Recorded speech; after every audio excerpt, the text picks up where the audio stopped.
আজি আমাৰ অসমখন যে পিছ পৰি যে আছে তাৰ কাৰণটো কি জানে? তাৰ কাৰণটো আমাৰ খুব অসমীয়া মানুহখিনি। আজি আমাৰ অসমখন বা আমাৰ অসমৰ খিলঞ্জীয়া মানুহখিনি যদি আমাৰ পিছ পৰি যদি আছে উন্নত কৰি, তাৰ পিছতে গুৰিতে কাৰণটো হৈছে আমি অসমীয়া মানুহখিনি খুদ নিজেই। কিয় আমাৰ অসমৰ আমাৰ যিবিলাক খিলঞ্জীয়া মানুহখিনি আচলতে মই ক'ব কাৰণে যদি যাওঁ বা মই যদি কওঁ যদি বহুতে বেয়া পাব কথাটো শুনি পেলাই, কিন্তু কথাটো সত্য কথা হয় যে আমাৰ অসমীয়া মানুহখিনি হয়তো অলগৰ্দ হয়, হয়তো অকৰ্মণ্য হয়। আৰু এই কথাখিনি কোৱাৰ কাৰণে মোক বহুতো অসমীয়া মানুহে মোক বেয়া পাব বা গালি গালাজো কৰিব পাৰে, কিন্তু মোক কিবা কোৱাৰ আগতে এবাৰ কিছুমান বস্তুৰ ওপৰত নজৰ দি পেলাই চাওক, ধ্যান দি পেলাই চাওক যে কথাটো খাটে নে নাখাটে আমাৰ অসমীয়াৰ লগত। আজি আপুনি যিকোনো বস্তু আপুনি কিনিবলৈ যদি যায় যদি বজাৰখনত, আমি প্ৰত্যক্ষ বা অপ্ৰত্যক্ষভাৱে আমি বেলেগৰ পৰা কিনি আছোঁ।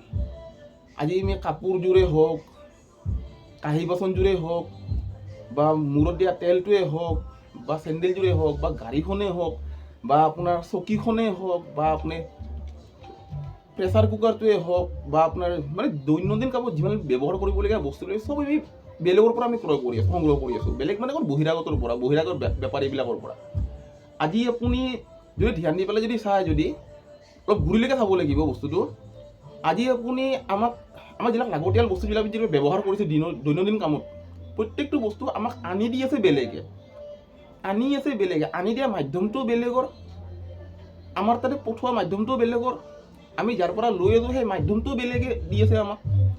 মানে বস্তুটো ধৰক আজি যিকোনো বস্তু যেনেকৈ ধৰক আপোনাৰ ধৰক চকীখন, এই চকীখন যদি মই যদি এতিয়া চকীখন মোৰ ঘৰত বৰ্তমান যিকোনো চকীত মই বহি আছোঁ, এইখন চকী মই অসমৰ পৰা মই উৎপাদন কৰা বস্তুটো মই লোৱা নাই, মই ক'ৰ পৰা লৈছোঁ? এখন বাহিৰৰ পৰা ক'ত ধৰক মানে গুজৰাট হ'ব পাৰে, বা কোনো ৰাজস্থান হ'ব পাৰে, বা কোনোবা কেলকাতা হ'ব পাৰে, তাৰে পৰাই বস্তুখিনি যে আহিছে যে অসমখনলৈকে, সেই আনা মাধ্যমটো হৈছে কোনোবা বেলেগে আনি আছে। ধৰক কোনোবা হ'ব পাৰে মাৰোৱাৰী হ'ব পাৰে, কোনোবা বঙালী হ'ব পাৰে, কোনোবা বিহাৰী হ'ব পাৰে, আনিছে তেওঁলোকে বস্তুটো। তেওঁলোকে অসমৰ বাহিৰৰ পৰা বস্তুটো আপোনাৰ হিউজ কোৱাণ্টিটিত কিনি আনিছে বস্তুটো। বহুত ধৰক মানে আপোনাৰ 1000-1500খন কিনি পেলাই আনিছে, গুৱাহাটীত বা অসমখনত আনিছে। আনা মাধ্যমটো বেলেগৰ, যোনটো ট্ৰান্সপৰ্টত আহিব সেই ট্ৰান্সপৰ্টটো বেলেগৰ, যোনে আনিছে সেইটোও বেলেগ, যোনে বিক্ৰী কৰি আছে সেইটোও বেলেগ, যাৰ পৰা আমি কিনিছোঁ সেইটো মানুহো বেলেগ। মানে চব বেলেগে আমাক বস্তুবিলাক আনি দি আছে, আমি খালি বেলেগৰ পৰা ক্ৰয় কৰি আছোঁ। ফলত কি হৈছে, আমাৰ অসমীয়া মানুহখিনি দিনক দিনে অন্যৰ ওপৰত আমি নিৰ্ভৰশীল হৈ যাবলগীয়া হৈছে। কিয় আমাৰ নিজৰ কামবিলাক আমি নিজে নকৰা হৈ গৈছোঁ। আমাৰ নিজৰ জেগাখনতে আমি নিজে কাম নকৰোঁ। এতিয়া আপোনালোকে ক'ব আমিতো কাম কৰোঁ, আমি চাকৰি কৰোঁ, আমি খেতিও কৰোঁ, আমি ব্যৱসায়ো কৰোঁ, কিন্তু আমাৰ অসমীয়া মানুহ কিমানটা ব্যৱসায় আছে? কিমানজন অসমীয়া বিজনেছমেন আছে আমাৰ অসমখনত? যে ডাঙৰ বিজনেছমেন আপুনি নাম ক'ব পাৰিব নেকি যে অসমীয়া বিজনেছমেন আছে বুলি? বহুত ডাঙৰ গাড়ীৰ ডিলাৰ আপুনি মানে যাৰ নেকি বহুত ডাঙৰ মানে ডিলাৰশ্বিপ আছে আমাৰ অসমীয়া মানুহৰ হাতত, বা কোনোবাত বহুত ডাঙৰ মল আছে আমাৰ অসমীয়াৰ হাতত, বা বহুত কিবা ডাঙৰ ব্যৱসায়িক প্ৰতিষ্ঠান আছে আমাৰ অসমীয়াৰ হাতত? নাই আমাৰ অসমীয়াৰ হাতত। আমাৰ অসমত অসমীয়া বিজনেছমেন নায়েই, চব বেলেগে কৰি আছে। সেইকাৰণে আমি কি দিনক দিনে আমাৰ অসমৰ খিলঞ্জীয়া মানুহখিনি আমি অন্যৰ ওপৰত আমি নিৰ্ভৰশীল হৈ গৈ আছোঁ। আজি আমি শাক পাচলিৰ পৰা বা যিকোনো বস্তু আমি খোৱাৰ পৰা, লোৱাৰ পৰা, পিন্ধাৰ পৰা, ঘূৰাৰ পৰা আমি চব বস্তু আমি আনৰ ওপৰত আমি নিৰ্ভৰশীল হৈ পৰিছোঁ। আৰু ইয়াত চবতকৈ ডাঙৰ আমাৰ ভুলটো হৈছে কি আমাৰ অসমীয়াৰ। আজি আমি কামবিলাক আমি নকৰোঁ। আজি সেইকাৰণে যে আমাৰ অসমখন পিছ পৰি আছে, বা আমি অসমৰ খিলঞ্জীয়া মানুহখিনি আমি পিছ পৰি আছোঁ, কিয় আমি অকৰ্মণ্য হয়, অলগৰ্দ হয়। আমি যদি কৰ্মী যদি হ'লো যদি হয়, তেতিয়া কি হ'লে আজি আমাৰ অসমৰ ব্যৱসায় বাণিজ্যিক ক্ষেত্ৰখন কাৰ হাতত থাকিল? আমি অসমৰ খিলঞ্জীয়া মানুহখিনিৰ হাতত থাকিলে। কিন্তু ক'ত? আমাৰ দেখোন অসমৰ বাণিজ্যিক ক্ষেত্ৰখন আমাৰ অসমীয়াৰ হাততে নাই। আজি কিয় আমি প্ৰত্যেকটো বস্তু বেলেগৰ পৰা কিনিবলগীয়া হৈছে? কিয় আমি কাম নকৰোঁ? এতিয়া কাম যদি কৰোঁ, আমি যদি কাম যদি নকৰোঁ, ইয়াতো দুটা কাৰণ হ'ব পাৰে। ইয়াতো আমি অকৰ্মণ্য, তাৰমানে আমি কৰিব পাৰি কিনে আমি কামটো নকৰোঁ, আৰু হয়তো আমি অলগৰ্দ হয়, তাৰমানে আমি কৰিবই নাজানো, সেইকাৰণে আমি নকৰোঁ। সেইকাৰণে যি বেলেগে কৰি আছে, তেতিয়া আমি নকৰাৰ কাৰণেতো যি বেলেগে কৰিছে ন। আমি যদি কৰ্মী যদি হ'লো যদি হয়, তে আজি কি হ'লে? আজি অসমৰ বাণিজ্যিক ক্ষেত্ৰখন আজি আমাৰ অসমীয়াৰ হাতত থাকিলে হয়। কিন্তু ক'ত? আমাৰ অসমৰ বাণিজ্যিক ক্ষেত্ৰত আমাৰ অসমীয়াৰ হাতত নাইয়ে। সেইকাৰণে আমাৰ অসমৰ মুখ্যমন্ত্ৰী ডাঙৰ চেষ্টা কৰি আছে যে আমাৰ অসমৰ খিলঞ্জীয়া ল'ৰা ছোৱালীবিলাকে আপোনাৰ ব্যৱসায় কৰক, কিবা নিজাকে কিবা উপাৰ্জনৰ মাধ্যম উলিয়াই লওক। আজি আপুনি অসমৰ যিকোনো আপুনি যদি বাণিজ্য বেপাৰ চলি আছে, তাতে যদি আপুনি যাই পেলাই যদি ভালকৈ যদি নিৰীক্ষণ যদি কৰি পেলাই যদি যিবিলাক ডাঙৰ কাম চব বেলেগেই কৰি আছে, প্ৰায় ভাগ বেলেগ। আজি আপুনি তিনিচুকীয়াৰ পৰা আপুনি একদম পূৰা ধুবুৰীলৈকে গুচি যাওক না, কোকৰাঝাৰলৈকে গুচি যাওক, চব জেগাত খালি ইহঁতৰে খালি মানে চব বহিৰাগতৰে আমাৰ খালি ব্যৱসায় বাণিজ্য কৰি আছে। ফুটপাথ কওক, মাৰ্কেট কওক, চব বেলেগে কৰি আছে, কাৰণ আমি নকৰোঁ। আমি নকৰাৰ ফলত এই কি হৈছে, আমাৰ অসমৰ খিলঞ্জীয়া মানুহখিনিও পিছ পৰি আছোঁ আৰু আমাৰ অসমখনো পিছ পৰি আছে। গতিকে আমাৰ কামবিলাক আমি নিজে নকৰি বেলেগক কৰিব নিদিছোঁ। আমাৰ নিজৰ জেগাবিলাক, আমাৰ ইমান ধুনীয়া সুযোগবিলাক আমি বেলেগক আমি এৰি দিছোঁ। কৰ তহঁতে কৰ, আমি নকৰোঁ। আমি খালি কি কৰোঁ, আমি অসমীয়া হয়, আমাৰ অসম হয়, আমাৰ ভাষা, আমাৰ জাতি, আমি খালি চিঞৰিব পাৰোঁ দিয়ক। আমি খালি চিঞৰোঁ, খালি আমি নিজকে আমি অসমীয়া বুলি আমি গৌৰৱ কৰোঁ, কিন্তু গৌৰৱ কৰিব পৰা কাম কিন্তু আমি একো কৰা নাই আজিলৈকে। মাজতে আমি কেতিয়াবা ধৰক কিবা কথাক লৈ কিনে ভিতৰ কথা হৈছে, তাক লৈ হৈ চৈ তৈ চৈ কৰি দিবে, কিন্তু কামৰ কাম আমি নকৰোঁ। আমি চিঞৰিব পাৰোঁ, আন্দোলন কৰিব পাৰোঁ, য'ত চিঞৰিব নালাগে তাতেও চিঞৰিব পাৰোঁ আমি, কিন্তু কামৰ কাম আমি নকৰোঁ। এই আমাৰ কামৰ কামবিলাক আমি কৰিলোঁ যদি হয়, যদি তেতিয়া আজি কি হ'ল, আজি অসমৰ আজি বাণিজ্যিক ক্ষেত্ৰখন অসমীয়াৰ হাতত থাকিলে হয়, অসমৰ উন্নতি হ'লে হয়, অসমৰ খিলঞ্জীয়া মানুহখিনি উন্নতি হ'লে হয়। কিন্তু বৰ্তমান সময়ত এনেকুৱা হৈছে যে আমাৰ অসমৰ খিলঞ্জীয়া মানুহত কৰি আপোনাৰ বহিৰাগতৰ উপাৰ্জন বেছি, বহিৰাগতৰ আত্মসংস্থাপন বেছি আমাৰ অসমখনত।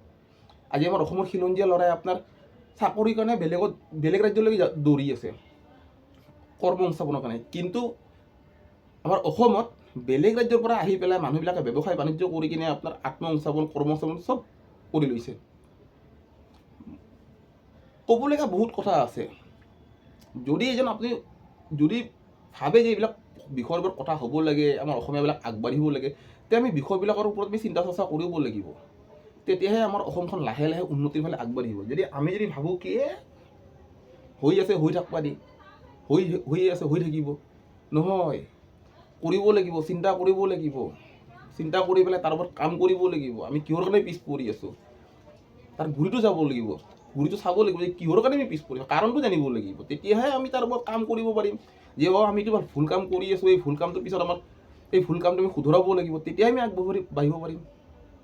আমি যদি নিজকে খালি অসমীয়া বুলি চিঞৰি যদি থাকোঁ, যদি আমি কামৰ কাম যদি নকৰোঁ, যদি আমি চব বেলেগক কৰিব, যদি আমি ক'ত বাঢ়িব পাৰিম। অসমৰ প্ৰত্যেকজন খিলঞ্জীয়া মানুহে নহয় ইয়াৰ ওপৰত চিন্তা চৰ্চা কৰিব লাগে। হাজিৰা কৰা যে মানুহজনৰ পৰা লৈ পেলাই আপোনাৰ চাকৰি কৰা মানুহজনৰ পৰা, সৰু সুৰা ব্যৱসায় কৰা মানুহজনৰ পৰা লৈ প্ৰত্যেকজন মানুহে ইয়াৰ ওপৰত চিন্তা চৰ্চা কৰিব লাগে যে কাৰণবিলাক কি, আজি আমাৰ অসমৰ খিলঞ্জীয়া মানুহৰ পিছ পৰি থকাৰ কাৰণবিলাক কি, আমি কি ভুল কাম কৰিছোঁ, আৰু কিবা যদি ভুল কাম যদি কৰিছোঁ না, ভুল কামটো কৰিছোঁ, আমি ভুল কামটো আগৰ পৰাই কৰি আছোঁ, ভুল কামবিলাক আমি শুধৰাব লাগে, তাৰে ওপৰত চিন্তা চৰ্চা হ'ব লাগে। অসমৰ প্ৰত্যেকজন মানুহে ইয়াৰ ওপৰত অসমৰ খিলঞ্জীয়া প্ৰত্যেকজন মানুহে ইয়াৰ ওপৰত চিন্তা চৰ্চা কৰিব লাগে, কাৰণবিলাক বিচাৰিব লাগে, আৰু কাৰণবিলাক বিচাৰি পেলাই তাৰ ওপৰত কাম কৰিব লাগে। তেতিয়াহে আমি আগবাঢ়িব পাৰিম, তেতিয়াহে আমাৰ অসমখন আপোনাৰ উন্নতিৰ ফালে আগবাঢ়িব। বেলেগে কিমান কৰি দিব, আমাৰ অসমীয়া মানুহবিলাকে চব এনে এটা কথা, আৰু এটা কথা ক'বলগীয়া আছে। আজি আমি চব আনৰ পৰা আমি আশা কৰোঁ, চৰকাৰৰ পৰা আশা কৰোঁ, বা আমি বেলেগৰ পৰা আমি ক'ভিডৰ সময়ত দেখা পাইছোঁ আমাৰ কিমানজন অসমীয়া মানুহে আপোনাৰ চেনিটাইজাৰে হওক বা মাস্কে হওক বা আপোনাৰ মানে সেইটো সময়ত ক'ভিডৰ সময়ত যিখিনি মানে বস্তু দৰকাৰ আছিল, আমাৰ কিমানজন অসমীয়া বিজনেছমেন বা কিবা অসমীয়া কিমানজন মানুহ ওলাই পেলাই আহিছিলে, ওলোৱাই নাছিল, কিন্তু সেইটো সময়ত মাৰোৰে মানুহে আপোনাৰ কৰোৰ টকা ব্যৱসায় কৰি পেলাইছিল ক'ভিডৰ সময়ত। আৰু আমাৰ অসমীয়াবিলাকে বাহিৰতে আপোনাৰ ফ্লেগ লগাই দিছিল যে কিবা দৰকাৰ থাকিলে ফোন কৰিব, বিনা অনুমতিত ঘৰত নোসোমাব, কিন্তু মাৰোৰে সেইবিলাক কৰা নাই। তেওঁলোকে আপোনাৰ ধাৰালেছে আপোনাৰ ব্যৱসায় কৰিছে, কোটি কোটি টকা ব্যৱসায় কৰিছে সিহঁতে।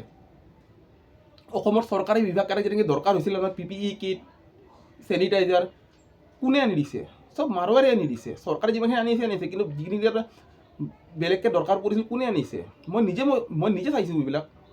সেইকাৰণে মই কৈছোঁ, মই যোনজন মালিকহঁতৰ লগত কাম কৰি আছিলোঁ তেওঁ কৰিছিলে, তেওঁ নাই বুলিও 2 কোটি টকাৰ ওপৰত ব্যৱসায় কৰিছিল সেই ক'ভিডৰ সময়ত। খালি মোৰ মালিকজন এজনে নহয়, কিমানে কৰিছিল, প্ৰায়ভাগ মাৰোৱাৰী মানুহে আপোনাৰ এই ক'ভিডৰ সময়ত পূৰা ধাৰালেছে কাম ব্যৱসায় কৰিছে আপোনাৰ। কিন্তু আমাৰ অসমীয়া মানুহক মই দেখাই নাপালোঁ এজনো, নকৰে। আমাৰ অসমীয়া মানুহবিলাকে ব্যৱসায় বাণিজ্য কৰিবৰ কাৰণে মাথাও নামাৰে, সেইকাৰণে যে বেলেগে কৰি আছে। কথাটো কওঁতে অলপ বেয়া শুনিব পাৰে যে আমাৰ অসমীয়া মানুহখিনি অকৰ্মণ্য বা অলগৰ্ধ বুলি কোৱাৰ কাৰণে, কিন্তু যদি চাবৰ কাৰণে যদি যায় এবাৰ নিজে চাওক না। আজি মই গুৱাহাটী চহৰখনৰ কথা কওঁ, আজি গুৱাহাটী চহৰখন আপোনালোকে বহুতেই আহে আমাৰ গুৱাহাটী চহৰখনত, চাবচোন আপুনি কাপোৰযোৰ কাৰ পৰা কিনিছে, আমাৰ পাকঘৰত দৰকাৰ হোৱা বস্তুবিলাক আপুনি কাৰ পৰা কিনি আছে,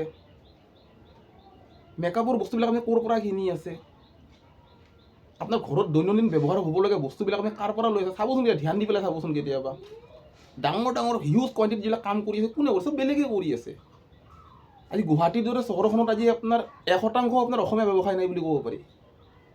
99%তকৈ বেছি আপোনাৰ চব বেলেগে ব্যৱসায় কৰি আছে। গুৱাহাটীৰ চহৰখনৰ কথা কৈছোঁ মই, বেলেগ জেগাটো কথা ক'ব যোৱাই নাই। কাৰণ কিয় আমাৰ অসমীয়া মানুহে ব্যৱসায় নকৰে।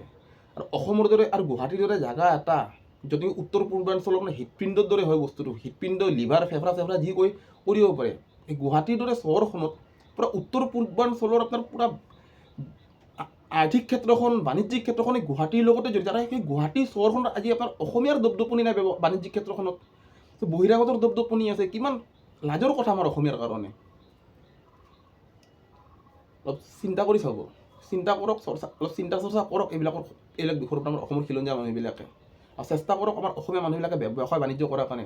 চাকৰি কিমান কৰিব, চাকৰি পিছত দৌৰোতে হৈ গ'ল। আৰু বৰ্তমান অসমত 2022 নে 2021 এটা সমীক্ষা মতে আপোনাৰ অসমত আপোনাৰ 19 লাখ নে 20 লাখ আপোনাৰ নিবনুৱা আছিল। এতিয়াতো আৰু বাঢ়িছে আপোনাৰ। চৰকাৰৰ পৰা আপোনাৰ কিমানটা পদ ওলাব আপোনাৰ? 15,000, 20,000, মানি ল'লোঁ 1 লাখ ওলাল। যদি বৰ্তমান সময়ত যদি 20 লাখ যদি নিবনুৱা যদি আছে, যদি তাৰে যদি আপোনাৰ 1 লাখখনো যদি আপোনাৰ যদি চৰকাৰৰ যদি আপোনাৰ যদি পদ ওলায়, 1 লাখজন সোমাই গ'ল, বাকী 19 লাখে কি কৰিব? তেওঁলোকে আৰু ৰখিব। আৰু অহা বছৰ কিয় ওলাব নেকি, ভেকেঞ্চি ওলাব, কিয় পদ ওলাব নেকি? তেতিয়ালৈকে আৰু নিবনুৱা বাঢ়ি যাব।